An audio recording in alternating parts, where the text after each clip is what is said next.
Hello बच्चों, so let's see the question. The question says that the value of equilibrium constant of a reaction depends upon the initial values of concentration of reactants. हमें बताना है कि ये statement true है या false है. आइए सॉल्यूशन स्टार्ट करते हैं हमारे की कॉन्सेप्ट से. जो इक्विलिब्रियम कांस्टेंट के बारे में हमें पूछा है, सो देयरफॉर हमारा की कॉन्सेप्ट रहेगा इक्विलिब्रियम कांस्टेंट. क्या होता है इक्विलिब्रियम कांस्टेंट वो जान लेते हैं. इक्विलिब्रियम कांस्टेंट इसे हम के से डिनोट करते हैं. तो एक रिएक्शन से समझते हैं कि इक्विलिब्रियम कांस्टेंट क्या होता है. सपोज एक रिएक्शन है a plus B, it gives c plus D. और मान लेते हैं कि small a, small b, small c and small d ये इसके कोएफिशिएंट है, मोल्स है उसके. जैसे कि हम कंबशन रिएक्शन करते तो उसमें मोल्स रहते हैं ना O2 के, वैसे ही सिमिलरली ये a b c d small में, लोअर केस में दे आर दी मोल्स.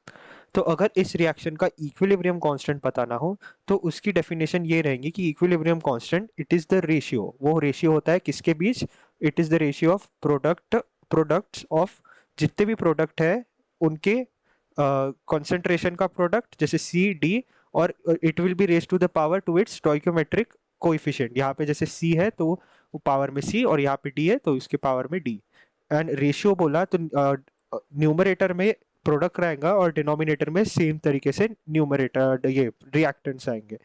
सो ए और उसका कोएफिशिएंट ए स्मॉल, बी और उसका कोएफिशिएंट स्मॉल बी. सो यही होती है इक्विलिब्रियम कांस्टेंट की वैल्यू. अब हमें स्टेटमेंट में गिवन है कि value of equilibrium constant it depends upon initial values of concentration of reactants. यानी कहता है कि K is dependent on initial values of concentration of reactant. यानी इसके हिसाब से it is dependent on A and concentration of B. ना coefficient पे भी उसने को बताया नहीं कि नहीं है.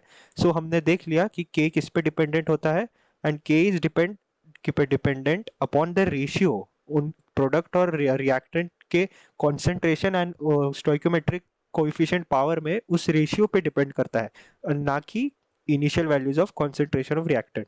सो therefore the given statement is false. The given statement is false. I hope you understood this well. All the best.